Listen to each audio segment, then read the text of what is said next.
पूर्व अध्याय आम पढ़ीछे एक बा एकाधिक पद मिलित होई मनर भाव को संपूर्ण रूपे प्रकाश कले ताहाको वाक्य कहा जाए। तेणु आज आम वाक्यर प्रकारभेद संपर्क रे आलोचना करिवा। वाक्य मुख्यतः दुई प्रकार बा वाक्यर रूप मुख्यतः दुई प्रकार। गोटे हैला गठनात्मक रूप, अन्यटी प्रकार्यात्मक रूप। एवं गठन दृष्टि वाक्य को पुणी चारि प्रकार विभक्त करा जायछि। सरल वाक्य, यौगिक वाक्य, जटिल वाक्य एवं मिश्र वाक्य। गठनात्मक रूप है चारि प्रकार: सरल, यौगिक, जटिल एवं मिश्र। ठीक सेहीपरि प्रकार्यात्मक रूप बा कार्य दृष्टि वाक्य है 5 प्रकार। एक है विवृत्ति सूचक वाक्य, दुई रे आदेश बा अनुरोध सूचक वाक्य, 3 रे प्रश्न सूचक वाक्य, 4 रे विस्मय सूचक वाक्य, 5 रे नास्ति सूचक वाक्य। विवृत्ति सूचक, आदेशात्मक, प्रश्न सूचक, विस्मय सूचक एवं नास्ति सूचक। वर्तमान गठन दृष्टि जो 4 प्रकार से संपर्क में टिके टिके आलोचना करिवा। प्रथमे सरल वाक्य। पिलाटी कांदुछि, गोवर्धन दरिद्र मानंकर सेवा करती, प्रणव जड़े शिल्पी, आम साहित्य शिक्षक जड़े ज्ञानी व्यक्ति। यही सब वाक्य रे गोटे गोटे समापिका क्रिया रही। तेणु यही वाक्य गुड़ी को सरल वाक्य कहा जाए। ताले सरल वाक्य कहा कहा जाए पिला माने ना गोटे मात्र समापिका क्रिया थिबा वाक्य को सरल वाक्य कहा जाए, किंबा जो वाक्य रे गोटे मात्र समापिका क्रिया थाए ताहाको सरल वाक्य कहा जाए। तापर आम जीवा यौगिक वाक्य को। यौगिक वाक्यर उदाहरण है पवित्र पहुँचला, सुषमा आसिला ओ उभय मिसी पाठ पढ़िले। राम बजार को गला ओ परिबा आनिला। एथिरे एकाधिक सरल वाक्य रही एवं सेगुड़िक जोग होइछि। तेणु एक बा एकाधिक सरल वाक्यर संयोग रे गठित वाक्य को आमे साधारणतः यौगिक वाक्य बोली कहि थाउ। ओ, मात्र, किंतु एवं प्रभृति अव्यय पदगुड़िक द्वारा यही वाक्यर अंशगुड़िक बा सरल वाक्य गुड़िक संयोग होइछि बा मिसी संपूर्ण वाक्य होइछि। तेणु ओ, मात्र, किंतु एवं एगुड़ी संयोजक अव्यय पद कहा जाए। तुम पूर्वरु ए संपर्क रे पढ़िछ। तेणु यही संयोजक अव्यय गुड़िक यौगिक वाक्य गठन करिबारे सहायक होइथांती। तेणु यौगिक वाक्य कहा कहा जाए? परस्पर निर्भरशील दुई बा ततोधिक सरल वाक्यर समाहार जोगे गठित वाक्य को यौगिक वाक्य कहा जाए।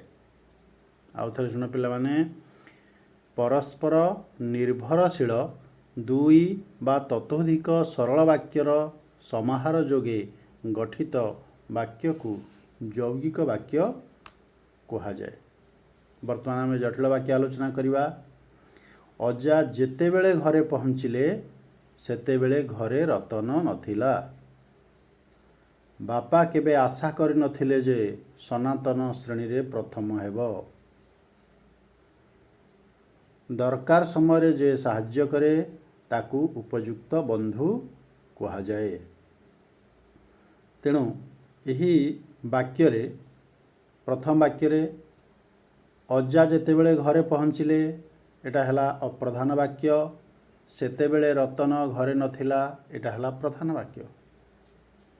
सेहीपरि सनातन श्रेणी रे प्रथम हेब प्रधान वाक्य, बापा केबे आशा करि नथिले अप्रधान वाक्य। तेणु अप्रधान वाक्य सहित प्रधान वाक्य मिसिले जटिल वाक्य हुए ताहले जटिल वाक्य क्या कहुए बा जटिल वाक्यर संज्ञा हेउची दुई बा ततोधिक परस्पर सापेक्ष खंड वाक्यर समन्वय रे जो वाक्य गठित हुए ताहाकू जटिल वाक्य कहुए। दुई बा ततोधिक परस्पर सापेक्ष खंड वाक्यर समन्वय रे जो वाक्य गठित हुए ताहाकू जटिल वाक्य कहुए। सरल जौगिक जटिल गला ए मिश्र संपर्क रे आलोचना करिबा। गीत बाजा और नाच चलिबा जो दर्शक माने देखिबा को आसीथिले इटी होची एक यौगिक असंपूर्ण वाक्य। जे सेमानकु उपयुक्त चौकी रे बसाइले सरल वाक्य, सेमानंकु यथाशक्ति भोजन मध्य प्रदान कले सरल वाक्य। तेणु ये तीन गोटी वाक्य को जदि आम एकाठी मिसाई देवा ताहले हेबो गीत बाजा और नाच चलिबा समय रे जो दर्शक माने देखिबा को आसीथिले जे सेमानंकु उपयुक्त चौकी रे बसाइले और सेमानंकु यथाशक्ति भोजन मध्य प्रदान कले। तेणु यही वाक्यटी सरल वाक्य रहिला, यौगिक वाक्य रहिला। तेणु सब मिसिकी जेहेतु सब प्रकार वाक्य एठारे मिसिकी अछि तेणु यहाँ मिश्र वाक्य कहुए।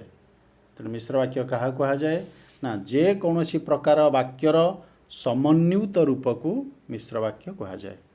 ये गला वाक्यर गठनगत प्रकार भेद।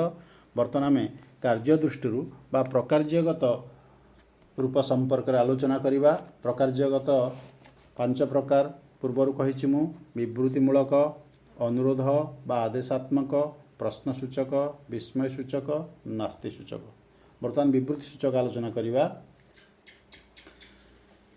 निर्दिष्ट विषयक विवृत्ति बा वक्तव्य प्रकाश करुथिबा वाक्य को विवृत्तिसूचक वाक्य कहुए। उदाहरण स्वरूप ए वर्ष प्रबल शीत हेउछि। कविमानंक मध्यरे सारला दास आदि कवि अटंती। यही वाक्य गुड़िकरे निर्दिष्ट विवृत्ति बा वक्तव्य रहिथिबारु एहाकू विवृत्तिसूचक वाक्य कहुए। वर्तमान अनुरोध बा आदेशात्मक वाक्य संपर्क आलोचना करिबा। अनुरोध बा आदेश भाव प्रकाश करुथिबा वाक्य को अनुरोध बा आदेशात्मक बा आदेश सूचक वाक्य कहुए। उदाहरण स्वरूप आज्ञा मते टिके साहाय्य करंतु। ए वाक्य रे अनुरोध रहिछि घरटा को सफा कर दियो। ए वाक्य रे आदेश भाव रहिछि। तेणु ए प्रकार आदेश अनुरोध आदि भाव रहिथिबा वाक्य को अनुरोध सूचक बा आदेश सूचक वाक्य कहुए।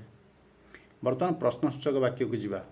पिले माने तुम समस्त जानिच प्रश्न साधारणतः जो वाक्य रे प्रश्न पचरा जाई थाए किंबा कौनसी प्रश्नर सूचना प्रदान करुथिबा वाक्य को प्रश्नसूचक वाक्य कहुए। उदाहरण स्वरूप तुम नाम कौन, तुमे केबे आसिल, आज केते तारीख। एवं प्रश्नसूचक वाक्य रे साधारणतः शेष रे प्रश्नसूचक चिन्हटी रही थाए। वर्तमान विस्मयसूचक वाक्य आम आलोचना करिबा। विस्मय भाव प्रकाश करुथिबा वाक्य को विस्मयसूचक वाक्य कहुए। उदाहरण स्वरूप सतरे तमे आसीछ, उफ आज की खरा, बापा एते टंका देले। तेणु विस्मय भाव प्रकाश करुथिबा वाक्य को विस्मयसूचक वाक्य कहुए। और विस्मयसूचक वाक्यर शेष में साधारणतः विस्मयसूचक चिन्ह रही थाए। तेणु विस्मयसूचक चिन्ह ही आम सहजरे चिन्ह पारिबा विस्मयसूचक वाक्य। जमती प्रश्नसूचक चिन्ह आम जानिबा प्रश्नसूचक वाक्य। वर्तमान नास्तिसूचक वाक्य। नास्तिसूचक कहले नास्ति अर्थ नाही। तेणु नास्तिर सूचना प्रदान करुथिबा वाक्य को नास्तिसूचक वाक्य कहुए। रीता द्वारा ए काम केबे भी हेबो नाही। तमर नियम मु पाली पारिबी नाही। मु ए काम करि पारिबी नाही। तेणु नाही बा नास्तिर सूचना प्रदान करुथिबा वाक्य को नास्तिसूचक वाक्य कहुए। ये सब गला वाक्यर प्रकार भेद। वर्तमान मुझे तुमको केतोटी प्रश्न पचारुछि।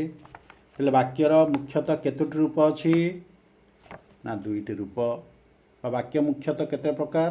2 प्रकार। गठन रूप दृष्टि वाक्य केते प्रकार और कौन कौन? उत्तर है गठन रूप दृष्टि वाक्य है 4 प्रकार: सरल, यौगिक, जटिल एवं मिश्र। सरल वाक्य क्या कहती ना? जो वाक्य रे गोटे मात्र समापिका क्रिया थाए ताहाकू सरल वाक्य कहा जाए। सेहीपरि तल वाक्य गुड़िक पढ़ी केउंटी की प्रकार वाक्य कुह। तमें कौन काम को पारिब? एटी की प्रकार वाक्य बोले? प्रश्नसूचक वाक्य। ओडिशार राजधानी भुवनेश्वर, गठन दृष्टि यह कि वाक्य ना? सरल वाक्य। किंतु प्रकार्यात्मक दृष्टि यह विवृत्ति सूचक वाक्य। निय एई चिठीटा डाक बाक्स रे पकाई दियो, प्रकार्यात्मक दृष्टि यह आदेशात्मक वाक्य। मते टंकाटिए दियंतु दियो बाबू, एटा होची अनुरोध सूचक वाक्य। तेणु वाक्यर प्रकार भेद जानी सारल। आसंता स्तर को आमे आउ किछि आलोचना करिबा। धन्यवाद।